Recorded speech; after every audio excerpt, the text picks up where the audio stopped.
Hi friends, good morning. అందరూ ఎలా ఉన్నారు? నేను బాగున్నానండి. వెల్కమ్ టు మై ఛానల్ మీ జెస్సీతో. ఈరోజు నేను కాకరకాయలతో ఒక కారం రెసిపీ చేయబోతున్నాను.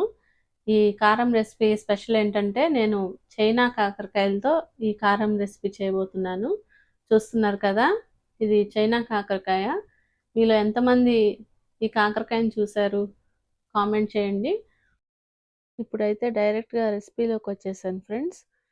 కాకరకాయలని తొడిమలు తీసేసుకొని ఇలా పెద్ద సైజు ముక్కలుగా కట్ చేసుకున్నాను.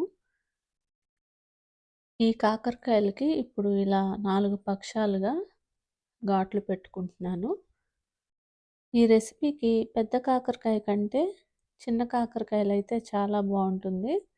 వాటికైతే ఇలా 4 పక్షాలుగా ఘాట్లు పెట్టుకోని అవసరం లేదు.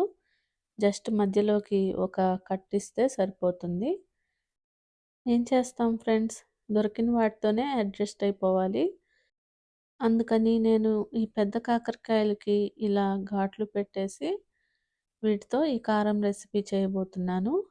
ఈ కాకరకాయలన్నిటినీ నేను ఒక 10 నిమిషాల సేపు పసుపు, కొంచెం చింతపండు, అలాగే కొంచెం పెరుగు వేసి వీటన్నిటిని బాయిల్ చేసుకుంటాను.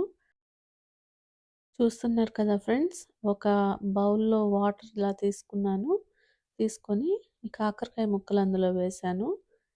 ఈ కాకరకాయ ముక్కలు మునిగే వరకు వాటర్ వేసుకొని దానిలో ఒక 1/2 స్పూన్ పసుపు వేసుకున్నాను. ఈ ప్రాసెస్ ఎందుకు చేస్తున్నానంటే దీనిలో ఉన్న చేదు అనేది తగ్గిపోతుంది. తర్వాత ఒక స్పూన్ సాల్ట్ అయితే వేసుకున్నాను. కొంచెం కాకరకాయలకి సాల్ట్ పడితే అవి చప్పగా ఉండకుండా ఉంటాయి. తర్వాత ఒక స్పూన్ పెరుగు కూడా యాడ్ చేసుకున్నాను. ఫైనల్గా ఇక ఒక చిన్న గోళీ అంత చింతపండును కూడా ఇందులో వేస్తున్నాను. వీటన్నిటిని వేసి ఒక 10 నిమిషాలు బాయిల్ చేసుకుంటాను. ఇలా చేయడం వల్ల ఈ కాకరకాయలో ఉన్న చేదు అనేది తగ్గిపోతుంది. ఈ కారంని చిన్నపిల్లలతో సహా ఇంట్లో అందరూ కూడా ఎంజాయ్ చేయొచ్చు. దీనిలో చేదు శాతం అనేది బాగా తగ్గి ఈ కాకరకాయ కారం చాలా టేస్ట్గా ఉంటుంది. చూడండి ఫ్రెండ్స్, కాకరకాయ ముక్కలు అయితే చక్కగా బాయిలింగ్కి వచ్చేసాయి. ఈ కాకరకాయ ముక్కలు అనేది మరీ మెత్తగా ఉడికించుకోకూడదు. ఇలా మీడియంగా వాటి కలర్ జస్ట్ ఇట్లా చేంజ్ అయితే చాలు. మనం మెత్తగా ఉడికించుకుంటే ఏమవుతుందంటే అది మనం స్టఫింగ్ దాని లోపల పెట్టుకునేటప్పుడు అవి ముక్కలుగా విడిపోతాయి. మనము స్టఫ్ చేసుకోవటానికి కూడా అస్సలు రాదనమాట. ఫ్లేమ్ ఆఫ్ చేసేసుకొని వీటిని ఇలా ఒక ప్లేట్లోకి తీసుకున్నాను.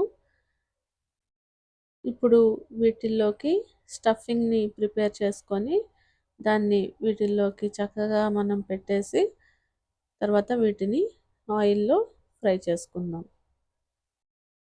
చూడండి ఫ్రెండ్స్, ఈ కాకరకాయల్లోకి స్టఫింగ్ ప్రిపేర్ చేయడానికి నేను ఒక గుప్పెడు వేరుశనగ గుండ్లను తీసుకున్నాను. తర్వాత ఒక 2 స్పూన్ల పచ్చిశనగపప్పును తీసుకున్నాను. అలాగే 2 స్పూన్ల ధనియాలని తీసుకున్నాను. తర్వాత ఒక 7-8 వెల్లుల్లిపాయలను తీసుకున్నాను. ఒక చిన్న ఎండు కొబ్బరి ముక్కను తీసుకొని దాన్ని ఇలా ముక్కలుగా చేసుకున్నాను. అలాగే ఒక 50 గ్రాముల వరకు నువ్వుల్ని తీసుకున్నాను. తర్వాత ఒక 15-20 వరకు ఎండుమిర్చిని కూడా తీసుకున్నాను. ఇప్పుడు వీటన్నిటిని ఒక స్పూన్ ఆయిల్ వేసుకొని లో ఫ్లేమ్లో దోరగా వేయించుకుంటున్నాను. స్టవ్ మీద ఇలా ప్యాన్ పెట్టుకున్నాను ఫ్రెండ్స్. ప్యాన్ పెట్టుకొని ఇందులోకి ఒక స్పూన్ ఆయిల్ వేసుకుంటున్నాను. ఎక్కువ ఆయిల్ వేసుకొని వేయిస్తే ఇవన్నీ పౌడర్ చేసేటప్పుడు ముద్దగా అయిపోతాయి. అందుకని ఇలా తక్కువ ఆయిల్ వేసుకొని ఇప్పుడు ఈ పదార్థాలన్నింటినీ ప్యాన్లోకి యాడ్ చేస్తున్నాను.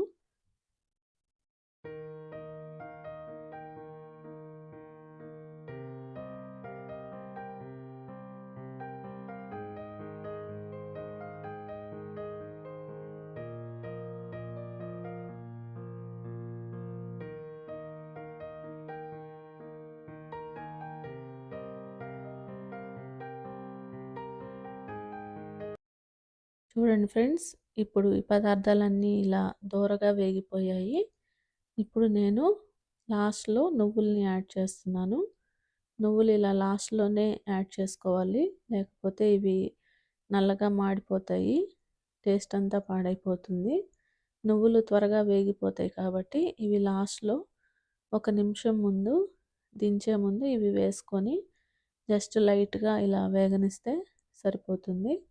ఇప్పుడు ఈ పదార్థాలన్నిటిని చల్లారనిచ్చి వీటిని ఒక మిక్సీ జార్‌లోకి తీసుకొని కొంచెం సాల్ట్ యాడ్ చేసి వీటిని ఒక పౌడర్ లాగా ప్రిపేర్ చేసుకుంటాను.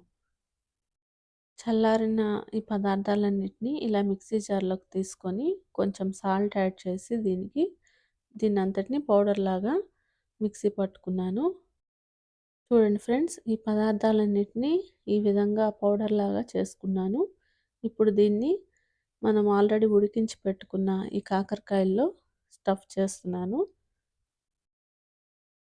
ఈ కాకరకాయకి పెట్టుకున్న ఈ ఘాట్లల్లో ఈ స్టఫింగ్‌ని పెట్టుకుంటున్నాను.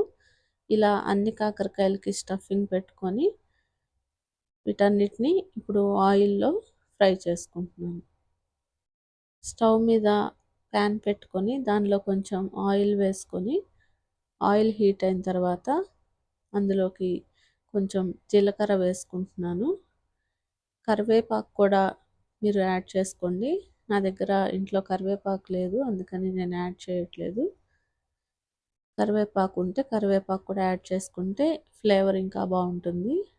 జీలకర్ర ఫ్రై అయిన తర్వాత స్టఫ్ చేసుకున్న కాకరకాయల్ని ఒక్కొక్కటిగా ఇలా ఆయిల్లోకి వేసుకొని వీటన్నిటిని బ్రౌన్ కలర్ వచ్చే వరకు ఫ్రై చేసుకుంటున్నాను.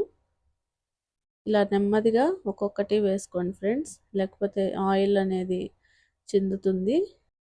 అలాగే మీ చేతులకి వాటర్ డ్రాప్స్ కూడా లేకుండా పొడిగా ఉంచుకోండి ఇలా నూనెలోకి ఏదైనా యాడ్ చేసేటప్పుడు. ఎందుకంటే ఈ వాటర్ డ్రాప్స్ అనేవి ఒక్కొక్కసారి ఈ ఆయిల్‌లో పడి ఈ ఆయిల్ అనేది పైకి చిందుతుంది.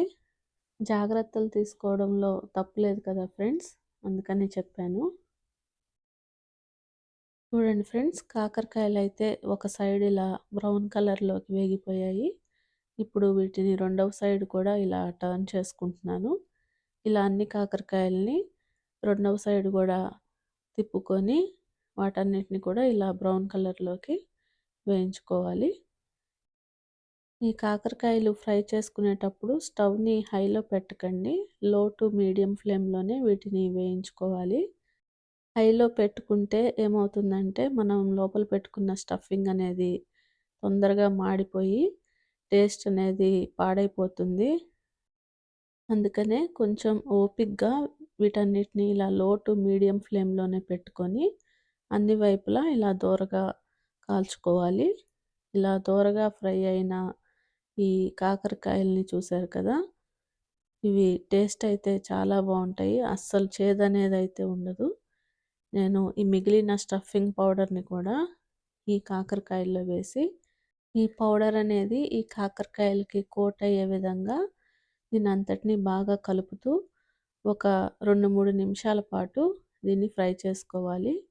దీన్ని నల్లగా మార్చేయకుండా జస్ట్ ఈ స్టఫింగ్ మిశ్రమం అనేది ఆయిల్‌లో కలిసిపోయి ఈ కాకరకాయలకి పట్టే విధంగా ఇలా మెల్లగా కలుపుతూ ఒక 5 నిమిషాల సేపు, మ్యాక్సిమం 5 నిమిషాల సేపు వేయించుకుంటే సరిపోతుంది. చూడండి ఫ్రెండ్స్, ఈ స్టఫింగ్ మిశ్రమం అంతా ఈ కాకరకాయలకి చక్కగా పట్టేసింది. ఇప్పుడు దీన్నంతటిని ఒక 2 నిమిషాల సేపు అలాగే మగ్గనించాను. తర్వాత దీన్నంతటిని ఒక సర్వింగ్ బౌల్‌లోకి తీసుకొని సర్వ్ చేసేసుకున్నాను. ఇది పప్పుచారులోకి కానీ, రసంలోకి కానీ అద్దిరిపోతుందండి. మీ అందరికీ తెలిసిన విషయమే, కాకరకాయలనేవి మన ఆరోగ్యానికి చాలా మంచిది. కానీ ఇందులో చేదు ఉంటుందని ఎక్కువగా దీన్ని చాలామంది ఇష్టపడరు. అయితే ఇలా కారంలాగా ప్రిపేర్ చేసుకొని తినండి. తప్పకుండా ఇది అందరికీ నచ్చుతుంది. ఇక కాకరకాయల విషయానికొస్తే ఇందులో విటమిన్స్, మినరల్స్ చాలా ఎక్కువగా ఉంటాయి. Vitamin A, vitamin C, potassium, zinc ఇలా అన్ని రకాల న్యూట్రియంట్స్ ఉంటాయి. ఇందులో ఫైబర్ కూడా ఎక్కువగా ఉంటుంది.